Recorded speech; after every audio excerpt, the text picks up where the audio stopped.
How's it going, everybody? My name is Arthur. I love anthologies, and I am anthologically trained to bring to you my top 5 Tales from the Crypt underrated episodes of the show. Now, what do I mean by underrated episodes of the show? Well, a combination of low IMDb rating, do I think it deserves to be much higher than it actually is? And also, do I see a lot of people talk about them? These are episodes I feel like are really underrated, don't get talked about enough, and I'd like to see them talked about a bit more because I think they're great. I love every one of these episodes, and with the show coming and streaming on Shudder now, I figured what better time to make my YouTube debut, if you will, and talk about my favorite anthology series of them all, which is Tales from the Crypt. And I'll just go ahead and say right now, on Shudder right now, you can check out season one. All the episodes I'm going to talk about today are season 4, 5, 6, and 7. So none of these are actually streaming on the service right now, but they will be coming eventually. And let's get started. Let's just go ahead and get going on this. So we're going to start with my number 5 most underrated episode of the show. That's Maniac at Large from season 4. So this one's about a librarian, and she's kind of alone at the night shift. She's being forced to work the night shift by herself, and there's a rash of killings in the neighborhood. And she's paranoid about the fact that these killings are taking place, and you could say it's kind of getting to her, and it's very tense. And what I love most about this episode by far is how tense and unnerving it is. Just the whole library setting, the question of like who's the killer. There's so many red herrings they throw at you in this episode, and it's great. So there's a fun cast in this one too. Like you got the guy from Tales from the Hood, Clarence Williams III. The shits. Oh, the shits. Which I mean, that's probably my favorite anthology movie of the '90s by far. He's in this. He's not as fun, obviously. Like in Tales from the Hood, he's just wild and wacky, and you gotta love it. But this one's got a great music score too. Like the music in this is fantastic. I think it really fits the theme of the episode and the atmosphere they're going for. And I'm just going to go ahead and say I'm not really going to spoil any of these today. I kind of want to encourage you to go check them out on your own. But what I will say is this one has really great performances all around. The tenseness really gets to me. I think that's what I like about it the most is how tense and atmospheric it is. And for being set in one location mostly, like it's only in a library. I don't they really never stray away from the library setting, but it's just really well done. And you know to have an episode where it's very tense like that, it's just great. So give this one a try. On IMDb, this one's actually rated a 6.8 out of 10. And, that's not too low. And I do see people talk about this one. So that's why I kind of have it at number 5. Like, this isn't one that people just forget about and never talk about. It is fairly well regarded. Like, it's not people's favorite of season 4, but it's up there. But I consider this like a 5 out of 5, man. Like, this is a really top tier episode for me. I, I dig everything about it. And you know what? Give it a shot. See if you like it too. So that's Maniac at Large, Season 4. Next, we're going to move into Came the Dawn from Season 5. Now, this one is one that a lot of people compare to a certain Alfred Hitchcock movie from the 1960s. And, rightfully so. I can see the similarities, but man, when you want to talk about atmosphere, this episode has it in spades, man. Like, it's got a young Brooke Shields in it. She's this young girl on the side of the road that gets picked up by this meek kind of guy. He's having marital problems. His wife's mad at him, and This episode starts like in it, like the blood is flowing immediately. Like this probably has one of the best openings of the entire show, in my opinion, and one of the best endings. But I'm not going to get into that. You want to watch the episode. Uh, but yeah, so this meat guy, he's just driving along the road. He picks up Brooke Shields, and he's like, hey, I got a place to stay. I got I got a cabin not far from here. So he lets her stay the night, and let's just say, wow, wow is what I'll say. This episode's great, man. Like Yeah, I see the comparisons with the, you know, with a certain Alfred Hitchcock movie. Again, I'm not going to say which one it is because that'll give it away, and the twist. But man, the twist is so good for me, and this episode scared the crap out of me when I was younger. Like when I was younger, I remember seeing seeing this episode, and the ending really stuck with me. Like the ending was something that was seared in my brain for a long time, and I couldn't really remember what the episode was called until much later when I got the DVDs and I watched it again. I was like, "Oh, it's this one. Okay, I know which one this is." And I already knew. I kind of knew where the ending was going, like I remembered how it played out, but I completely forgot the circumstances of how it got there. And oh my god, it's such a fun ride. And the guy who plays the main actor in this, I forget his name. Let me just look up here. He's played by the actor Perry King, and his name in the episode is Roger. That's it, Roger. He does such a phenomenal job, because you're led to believe that he's pretty innocent, like he's just a nice guy and trying to do something nice for this lady. And there's some interesting, let's just say there's some interesting things to afoot, and he may not be all what he seems to be. But I'm just going to leave it there because again, I want you to watch the episode. So this one on IMDb is rated a 7.1, which again, pretty good. But in comparison to a lot of season 5, and season 5, by the way, that's my favorite season by far. A lot of my favorites, my top 10 come from season 5. This is one that's actually in my top 10, believe it or not. Um, but it's very underrated. I don't see a lot of people rate it that highly. And again, it might be due to similarities, but it's okay. I love it, man. It's got like the right amount of horror, the right amount of atmosphere, the right amount of tension, And if you like blood, there's a good amount of blood in this episode, let me tell you. So yeah, that's Came the Dawn from season 5. That is my number 4 top rated underrated episode of Tales from the Crypt. Moving on now, kind of a interesting pick for a lot of people because I know a lot of people do not like season 7. Season 7 is by far the most divisive season of the show because if you know about season 7, they moved the production of the show to England. It was all in England. It was all English actors, and a lot of people really didn't like that. And a lot of the episodes, and I'll admit it too, there are some real bad stinkers in this season. There are some that are the bottom tier of the entire show that do not deserve your attention at all. But this one, man, this one's a keeper. This one deserves your attention. So this one's about like this corrupt priest, and he's in the beginning. It's made very clear, and it's it's very graphic and kind of disturbing. This priest who basically has sexual relations with this girl that's under his wing, and kind of probably put a lot of trust in him, probably, spilled her soul to him at some points, and he takes advantage of her. And yeah, it's very disturbing to start out. But so this is about Face from season 7, and let's just say he eventually finds out he has a daughter. Well, he finds out he has two daughters, actually, twin daughters.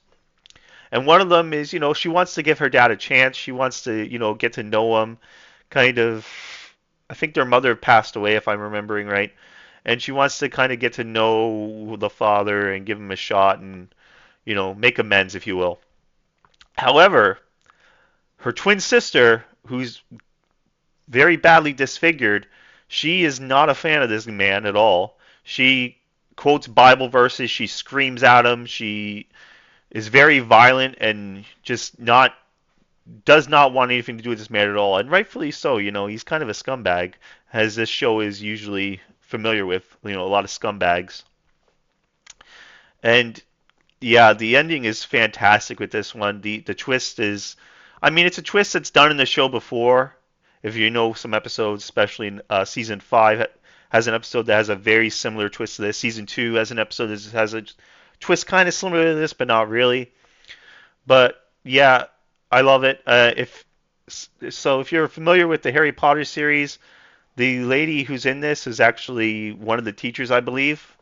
I'm not really familiar with the names and everything like that, but Again, for a season 7 episode that a lot of people don't, a lot of people hate season 7. I think it's fine. I actually do like some episodes from season 7. This one in particular, obviously, it's on my list. Um, Man, it's just a good time. Give this one a shot. Again, the content is pretty disturbing. If you're not into that, I mean, as a horror fan, you probably are, but this one doesn't pull any punches with its content, man. It's pretty graphic. So this one has a 6.2 out of 10 on IMDb. I would say that's probably where most people would rank it, but man, for me, this is like upper echelon. This is like 8 and up. This is really good. And I think a lot of the season 7, a lot of people hate it and they judge all the episodes based off of that without really watching them. Or they watch it once and never come back to it. But this one deserves everyone's attention, I think. This is a really classic and underrated one that doesn't get talked about nearly enough because it's season 7. And yeah, just give this one a shot, man, because it's really, really good. I love this one. So, brings me to my number 2 of my underrated episodes, and this one is one that a lot of people hate. It's Surprise Party from season 6. And yeah, I see a lot of people rag on this one all the time. Like a lot of people talk about how this is one of the worst episodes of the entire show, and that's insane to me when you consider a lot of schlock this show has. Like season 6 itself has some really just really awful episodes. Like you're gonna tell me you like this, you like Operation Friendship and Whirlpool more than this? No, I'm sorry. This episode's actually really fun, man, and it's got some great special effects. And you want to talk about some cinematography and some really great scenes. There's a scene in this where our scumbag, I guess you could call it protagonist, but really, are there any protagonists in this show? In typical Tales from the Crypt fashion, our protagonist is a scumbag loser who, he inherits this house from his father, and he's going to check out the place, the property. But you come to find out that the dad actually didn't want him to have the property. There's some, let's just say there's some baggage attached to the property that he doesn't want to tell the son about. And there's a great scene where the main character is driving down the road, and on the windshield, like projected onto the windshield, you see like his dying father explaining to him why he's not going to inherit the property. And there's like a rainstorm happening when it's going down, when the scene's happening, and oh my god, like it's such a well done scene, and just it's so great. And the makeup effects in this episode, like I said, are just top notch. I feel like, and yeah, I guess you could say it kind of has a predictable ending. Like you kind of know where it's going. But I don't care about that. I think this is a really fun episode, and it doesn't get enough love at all. And right now on IMDb, I know this one's pretty low rated. Like people really hate this episode. It's a 6.1 out of 10. So it's pretty rough. But again, like season 6 has a lot of really bad stinkers. And Surprise Party, let me tell you, Surprise Party is not one of them. I actually really enjoy this episode and what it has to offer. And I think you will too. If you didn't like it originally, I think you should give it another chance because I think yeah, the acting is kind of you know, it's not the greatest, but I think what they give you in the episode is well worth it. It's pretty damn fun. I would put this, like 7 to 7.5 ish. Definitely not a 6 though. This is really good. It's number 2 for me because of how low rated it is and how much I actually do enjoy it. Which brings me to my number 1 most underrated episode of Tales from the Crypt. And this one, you want to talk about fun? This is Doctor of Horror from season 6. All right, so Doctor of Horror. This one's so great. So you got these two security guards, and uh, they work the night shift at a mortuary, and you've come to find out there's this kind of doctor that wants to find the secret of the human soul, and so he takes dead bodies and he cuts them up trying to find the soul, and he's very certain that the soul is in the human body, and if he can extract it, that he this would be huge. This would be like medical history. The only problem is this doctor is a bit out there. He's a bit of a whack job, and let's just say it's these two security guards who he hires to help him. Well, one of them, he's a very very nice person who's taken advantage of very easily because he's not very bright. And the other one's a greedy bastard who just wants all the money the doctor will give him. Doesn't really care about his morals or anything like that. He's willing to kill kill whatever it takes, cut up whatever it takes. Doesn't matter as long as he gets paid. And the cast in this one is brilliant. Like it's probably one of my favorite casts from the show for sure. You got Hank Azaria in this, who plays he plays the greedy security guard. And if you don't know who Hank Azaria is, you've definitely heard his voice before, because the man is synonymous with The Simpsons. He does like a bunch of the legendary characters. He used to do Apu, doesn't anymore. Chief Wiggum he does, I believe Mo he does. He does a lot of the iconic voices, and he's great in this. He's a complete sleazeball. Will do anything for a quick buck. Just like the usual Tales from the Crypt kind of scumbag you're used to seeing. Then it has Travis Tritt, who's the country singer Travis Tritt, which completely you wouldn't expect him in a show like this, but he's actually really good as like this bumbling kind of really nice character, kind of like Jordy Verrill in like in Creepshow, but not as well, shall we say, not as slow as he is, but still kind of not all the way there. Then you have Ben Stein, who's like the mortuary director, and Ben Stein being his usual Ben Stein self and being monotone and talking like this. And what do you mean? There's no tone in my voice at all. He's fine. Like it's fun to see him in a cameo role. But the best performance in this show, and I think it's one of the best performances in the entire show, is Austin Pendleton, who plays the crazed doctor. The doctor of horror, as this episode says. He is wild, man. Like, he starts off like this, oh, I'm just doing an experiment. You boys can help me and it'll be great. He's so nice and so like, oh, I'll pay you for this help. I just really want to do this. And then later on, there's a scene where he just snaps and you just see him go absolutely nuts. And just like, that's a scary person right there, who goes from like 0 to 100 at like the flip of a switch. And this episode's so much fun, man. And I don't see a lot of people talk about this one, but this one it's so great.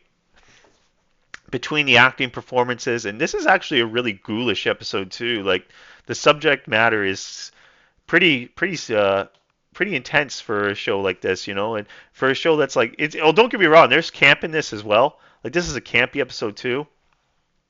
But man, the subject matter is pretty. If you like horror movies, I think you'll like this one. Put it that way. And yeah, the ending again hits hard. I think this is just a brilliant episode all around. So that'll do it for my top 5 underrated episodes of Tales from the Crypt.